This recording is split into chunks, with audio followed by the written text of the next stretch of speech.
സ്വന്തം മകളെ അവസാനമായി ഒന്ന് കാണാൻ പോലും ആകാതെ നീറുകയാണ് ഷഹസാദി ഖാന്റെ കുടുംബം. യുഎയിൽ കഴിഞ്ഞ ദിവസം തൂക്കിലേറ്റപ്പെട്ട ഉത്തർപ്രദേശ് സ്വദേശിയെ ഷഹസാദി ഖാന് വേണ്ടി സർക്കാരിനെയും സിനിമാ പ്രവർത്തകരെയും അടക്കം സമീപിച്ചെങ്കിലും ഫലമുണ്ടായില്ലെന്ന വേദന പങ്കുവെക്കുകയാണ് പിതാവ് ഷബീർ ഖാൻ. മകൾ ജീവനോടെയുണ്ടോ ഇല്ലയോ എന്നറിയാൻ മറ്റൊരു വഴിയും ഇല്ലാതെ വന്നപ്പോഴാണ് അതറിയാൻ വേണ്ടി മാത്രം ഹൈക്കോടതിയെ സമീപിക്കാൻ കുടുംബം തീരുമാനിച്ചത്. എന്നാൽ പ്രിയപ്പെട്ട മകൾ തൂക്കിലേറ്റപ്പെട്ടെന്ന വിവരമറിയാൻ കുടുംബം ഏറെ വൈകിയിരുന്നു. സഹായത്തിനായി രാഷ്ട്രീയക്കാരെയും സിനിമാക്കാരെയും സമീപിച്ചു നോക്കി. ആരും സഹായിച്ചില്ല. യോഗിജിക്കും മോദിജിക്കും പെൺമക്കൾ ഇല്ലാത്തതുകൊണ്ടാണ് ഈ വേദന അവർക്ക് മനസ്സിലാകാത്തത്. അവരുമായി ബന്ധപ്പെട്ട ആരെങ്കിലും ആയിരുന്നെങ്കിൽ നടപടി സ്വീകരിക്കുമായിരുന്നുവെന്നും പറഞ്ഞവസാനിപ്പിക്കുമ്പോൾ ഷബീർ ഖാൻ എന്ന അച്ഛനിൽ നിസ്സഹായത തളം കെട്ടിയിരുന്നു. മകളുടെ കാര്യത്തിൽ കേന്ദ്ര സർക്കാരിന്റെ ഭാഗത്തു നിന്ന് പിന്തുണ ലഭിച്ചില്ലെന്നും തങ്ങൾ പരിശ്രമിച്ചിട്ടും അവൾക്ക് നീതി ലഭിച്ചില്ലെന്നും ബാന്ദ ജില്ലയിലെ ഗൊയ്റ മുകളായ് ഗ്രാമത്തിൽ നിന്ന് അലി വേദനയോടെ പറഞ്ഞു. നിർധനരായ കുടുംബത്തിന് അബുദാബിയിൽ പോകാനോ അവിടെ ഒരു വക്കീലിനെ വെക്കാനോ സാധ്യമായിരുന്നില്ല. അതിനാൽ തന്നെ സഹായം അഭ്യർത്ഥിച്ച് കേന്ദ്ര സർക്കാരിന്റെ വിവിധ തലങ്ങളിൽ കുടുംബം അപേക്ഷ നൽകി. എന്നാൽ സർക്കാർ തങ്ങൾക്കൊപ്പം നിന്നില്ല. തെറ്റ് ചെയ്യാതിരുന്നിട്ടും കോടതിയിൽ മകളുടെ നിരപരാധിത്വം തെളിയിക്കാനായില്ലെന്നും അദ്ദേഹം കൂട്ടിച്ചേർത്തു. ഫെബ്രുവരി 14-നാണ് ഷഹസാദി അവസാനമായി വീട്ടിലേക്ക് വിളിക്കുന്നത്. അവസാനത്തെ ആഗ്രഹപ്രകാരമുള്ള ഫോൺ വിളിയാണെന്ന് അന്ന് ഷഹസാദി മാതാപിതാക്കളോട് പറഞ്ഞിരുന്നു. എന്നാൽ അതിനുശേഷം മകൾക്ക് എന്ത് സംഭവിച്ചു എന്നതിൽ കുടുംബത്തിന് യാതൊരു വിവരവും ലഭിച്ചില്ല. ഇതോടെയാണ് കുടുംബം ഡൽഹി ഹൈക്കോടതിയെ സമീപിക്കുന്നത്. ഫെബ്രുവരി 15-നാണ് ഷഹസാദിയെ തൂക്കിലേറ്റിയത്. എന്നാൽ ഫെബ്രുവരി 28-നാണ് ഇത് സംബന്ധിച്ച ഔദ്യോഗിക അറിയിപ്പ് ഇന്ത്യൻ എംബസിക്ക് ലഭിക്കുന്നത്. 2021-ലായിരുന്നു ഷഹസാദി അബുദാബിയിലെത്തിയത്. നാട്ടിലുള്ള ഉസൈർ എന്നയാളുമായി പരിചയത്തിലായ ഷഹസാദിയെ അയാൾ ബന്ധുക്കൾ കൂടിയായ ആഗ്ര സ്വദേശികളായ ഫൈസ് നസിയ ദമ്പതികൾക്ക് വിറ്റു. അബുദാബിയിലായിരുന്നു ഇവർ ഷഹസാദിയെയും അവിടേക്ക് കൊണ്ടുപോയി. 4 മാസം പ്രായമുള്ള കുഞ്ഞിനെ നോക്കാനായിരുന്നു ഇത്. എന്നാൽ ഒരു ദിവസം കുട്ടി അപ്രതീക്ഷിതമായി മരണപ്പെട്ടു.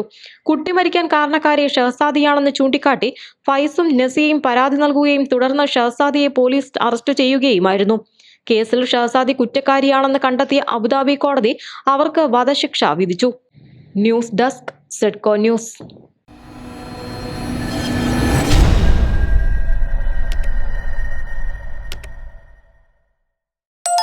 TV ചാനലുകളിൽ മാർക്കോ സിനിമ പ്രദർശിപ്പിക്കരുതെന്ന് ഫിലിം സർട്ടിഫിക്കേഷൻ ബോർഡ്. OTT പ്രദർശനം തടയണമെന്നാവശ്യപ്പെട്ട് കേന്ദ്ര സർക്കാരിന് കത്ത് നൽകി. ടെലിവിഷൻ ചാനലുകളിൽ പ്രദർശിപ്പിക്കാനുള്ള അനുമതി നിഷേധിച്ചിരിക്കുകയാണ് film certification board.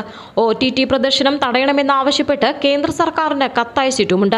A certificate ആയതുകൊണ്ടാണ് നടപടിയെന്ന് സെൻട്രൽ ബോർഡ് ഓഫ് ഫിലിം സർട്ടിഫിക്കേഷന്റെ കേരള റീജിയൻ മേധാവി നദീം തുഫേൽ പറഞ്ഞു. മാർക്കോയ്ക്ക് തിയേറ്റർ പ്രദർശനത്തിന് സർട്ടിഫിക്കറ്റ് നൽകേണ്ടെന്നായിരുന്നു കേരളത്തിലെ കമ്മിറ്റിയുടെ തീരുമാനമെന്നും വിശദീകരിക്കുന്നു. സിനിമയിലെ വയലൻസ് കൂടുന്നതിൽ ഫിലിം സർട്ടിഫിക്കേഷൻ ബോർഡിനെ കുറ്റപ്പെടുത്തുന്നതിൽ മറുപടി നൽകുകയായിരുന്നു അദ്ദേഹം. സിനിമയിലെ രംഗങ്ങൾ പൂർണ്ണമായി മുറിച്ചുമാറ്റിയുള്ള സെൻസറിംഗ് ഇപ്പോൾ നിലവിലില്ലെന്നും ഉള്ളടക്കത്തിന്റെ അടിസ്ഥാനത്തിൽ വിവിധ കാറ്റഗറിയായി തരംതിരിച്ച് സർട്ടിഫിക്കറ്റ് നൽകുകയാണ് നിലവിലെ രീതിയെന്നും അദ്ദേഹം പറയുന്നു. അതേസമയം സിനിമയിൽ വയലൻസ് കൂടുന്നുവെന്നത് യാഥാർത്ഥ്യമാണെന്നും CG അരുൺ സിംഗുമായി നടത്തിയ സംഭാഷണത്തിൽ അദ്ദേഹം സമ്മതിച്ചു. കുട്ടികൾ വയലൻസ് കൂടുതലുള്ള സിനിമകൾ കാണാതിരിക്കാൻ ജാഗ്രത പുലർത്തേണ്ടത് മാതാപിതാക്കളാണെന്നും നദീം പറയുന്നു. ഉള്ളടക്കം പരിശോധിച്ച് ഏതൊക്കെ പ്രായത്തിലുള്ളവർ കാണരുതെന്ന് നിഷ്കർഷിച്ചാണ് സർട്ടിഫിക്കറ്റ് നൽകുന്നത്. അതിനാൽ കുട്ടികളുമായി സിനിമയ്ക്ക് പോകും മുൻപ് സിനിമയുടെ സർട്ടിഫിക്കറ്റ് ഏതാണെന്ന് അന്വേഷിക്കുന്നത് ഉചിതമാണ്. A സർട്ടിഫിക്കറ്റുള്ള സിനിമ 18 വയസ്സിൽ താഴെയുള്ളവരെ കാണാൻ അനുവദിക്കുന്നതായി പരാതി ലഭിച്ചാൽ തിയേറ്ററിനെതിരെ 10,000 രൂപ വരെ പിഴ ഈടാക്കാൻ നിയമമുണ്ടെന്നും നദീം അറിയിച്ചു. News desk Sedco news.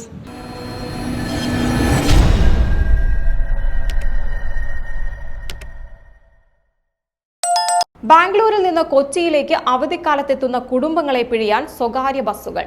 വിമാനത്തേക്കാൾ ഇരട്ടി തുകയാണ് ഇവർ ഈടാക്കുന്നത്. അവധിക്കാലം അടുക്കുന്നതോടെ ബസ് ചാർജ് ഇനിയും ഇരട്ടിയാകാനാണ് സാധ്യത. ഏപ്രിൽ 11 മുതൽ 19 വരെ വിമാനത്തിന് 3,000 രൂപയ്ക്ക് താഴെ നിരക്കുള്ളപ്പോഴാണ് സ്വകാര്യ ബസ്സുകളിൽ ഇത് 3,300 രൂപയാകുന്നത്. ഈ നിരക്കിൽ 4 പേരടങ്ങുന്ന കുടുംബത്തിന് നാട്ടിൽ പോയി വരാനാകട്ടെ 28,000 രൂപയ്ക്കടുത്താവുകയും ചെയ്യും. അവധിക്ക് ഇനി 1.5 മാസത്തോളം ബാക്കിയുള്ളതിനാൽ സ്വകാര്യ ബസ്സുകളിലെ നിരക്ക് ഇനിയും ഉയരാനാണ് സാധ്യത. കോഴിക്കോട്ടേക്കുള്ള സ്വകാര്യ ബസിന്റെയും വിമാനത്തിന്റെയും നിരക്ക് ഏകദേശം തുല്യമാണ്. 3,000 രൂപയ്ക്കടുത്താണ് ഈ നിരക്ക്. കേരളത്തിലേക്കുള്ള തീവണ്ടികളിൽ ടിക്കറ്റ് തീർന്നു. ബാംഗ്ലൂരിൽ നിന്ന് രാവിലെ 6:10 പുറപ്പെടുന്ന എറണാകുളം എക്സ്പ്രസിൽ മാത്രമാണ് ഏതാനും ടിക്കറ്റുകൾ ബാക്കിയുള്ളത്. കേരള കർണാടക RTC ബസ്സുകളിലെ ബുക്കിംഗ് തുടങ്ങാൻ ഇനി ഒരാഴ്ച കൂടി കാത്തിരിക്കണം. യാത്രയ്ക്ക് 1 മാസം മുൻപാണ് RTC ബസ്സുകളിലെ ബുക്കിംഗ് സാധ്യമാകുന്നത്. News desk Sedco news.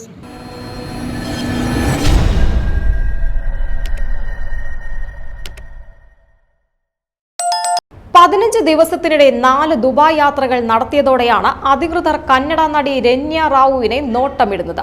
ഇതോടെ സ്വർണം കടത്തുന്ന വലിയ കണ്ണിയാണ് നടിയെന്ന് തിരിച്ചറിഞ്ഞു. അങ്ങനെ ഇവരിൽ നിന്ന് പിടിച്ചെടുത്തത് 14.8 കിലോ സ്വർണം. DGP റാങ്കിലുള്ള പോലീസ് ഉദ്യോഗസ്ഥന്റെ മകൾ കൂടിയാണ് രന്യ. വിമാനത്താവളം വഴി സ്വർണം കടത്തവെയാണ് കന്നഡ നടി രന്യ റാവുവിനെ ഇന്റലിജൻസ് പിടികൂടുന്നത്. കഴിഞ്ഞ ദിവസം രാത്രി ദുബായിൽ നിന്ന് എമിറേറ്റ്സ് വിമാനത്തിൽ ബാംഗ്ലൂരു വിമാനത്തിലെത്തിയ നടിയിൽ നിന്ന് 14.8 കിലോഗ്രാം സ്വർണമാണ് പിടിച്ചെടുത്തത്. സ്വർണ്ണാഭരണങ്ങൾ അണിഞ്ഞും ശരീരത്തിൽ ഒളിപ്പിച്ചുമാണ് നടി സ്വർണം കടത്താൻ ശ്രമിച്ചത്. കഴിഞ്ഞ 15 ദിവസത്തിനിടെ 4 തവണയാണ് നടി ദുബായ് യാത്ര നടത്തിയത്. ഇടയ്ക്കിടെയുള്ള അന്താരാഷ്ട്ര യാത്രകൾ കാരണം രന്യ റവന്യൂ ഇന്റലിജൻസിന്റെ നിരീക്ഷണത്തിലായിരുന്നു. കർണാടകയിൽ സേവനമനുഷ്ഠിക്കുന്ന DGP റാങ്കിലുള്ള IPS ഉദ്യോഗസ്ഥന്റെ മകളാണ് രന്യ. പോലീസിൽ നിന്ന് ഇവർക്ക് എന്തെങ്കിലും സഹായമുണ്ടായോ എന്ന കാര്യവും ഉദ്യോഗസ്ഥർ അന്വേഷിക്കുന്നുണ്ട്. വിമാനത്താവളത്തിൽ രന്യ റാവു DGPയുടെ മകളാണെന്ന് അവകാശപ്പെടുകയും വീട്ടിലേക്ക് കൊണ്ടുപോകാൻ പ്രാദേശിക പോലീസ് ഉദ്യോഗസ്ഥരെ വിളിക്കുകയുമായിരുന്നുവെന്നാണ് റിപ്പോർട്ടുകൾ. അറസ്റ്റിനെ തുടർന്ന് സാമ്പത്തിക കുറ്റകൃത്യ കോടതിയിൽ ഹാജരാക്കിയ നടിയെ 14 ദിവസത്തെ ജുഡീഷ്യൽ കസ്റ്റഡിയിൽ വിട്ടു. News desk Sedco news.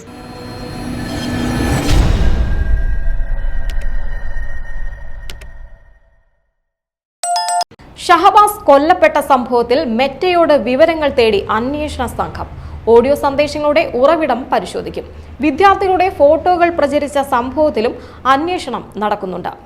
Audio സന്ദേശങ്ങളുടെ ഉറവിടവും അക്കൗണ്ടുകൾ വ്യാജമാണോ എന്ന് വ്യക്തമാക്കണമെന്നും ആവശ്യപ്പെട്ടാണ് അന്വേഷണ സംഘം മെറ്റയ്ക്ക് മെയിൽ സന്ദേശം അയച്ചിരിക്കുന്നത്. ഇൻസ്റ്റഗ്രാം അക്കൗണ്ടുകൾക്കായി ഉപയോഗിച്ച മൊബൈൽ അടക്കമുള്ള ഡിവൈസുകളുടെ വിവരവും പോലീസ് തേടുന്നുണ്ട്. കോഴിക്കോട് താമരശ്ശേരിയിൽ SSLC വിദ്യാർത്ഥികൾ തമ്മിൽ ചേരിതിരിഞ്ഞ് നടത്തിയ ഏറ്റുമുട്ടലിൽ തലക്കേറ്റ ഗുരുതരമായ പരിക്ക് മൂലമായിരുന്നു ഷഹബാസിന്റെ അന്ത്യം.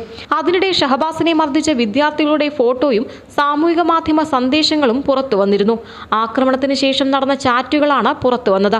ഷഹബാസിനെ കൊല്ലണമെന്ന് പറയുന്നത് ഓഡിയോയിൽ വ്യക്തമായി കാണാം. ഈ ഒരു സാഹചര്യത്തിലാണ് കൂടുതൽ വിവരങ്ങൾ തേടി അന്വേഷണ സംഘം രംഗത്തെത്തിയത്. ഇതോടെ കൂടുതൽ വിശദാംശങ്ങൾ ലഭിക്കുമെന്ന പ്രതീക്ഷയിലാണ് അന്വേഷണ സംഘം. News desk Sedco news.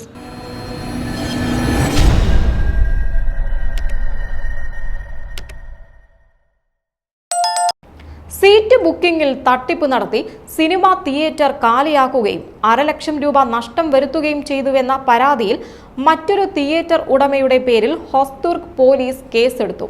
Kanhangad VGM theatre ഉടമ PK ഹരീഷിനെതിരെയാണ് കേസ്. കാഞ്ഞങ്ങാട് ദീപ്തി തിയേറ്റർ ഉടമ രാജ്കുമാറാണ് പരാതിക്കാരൻ.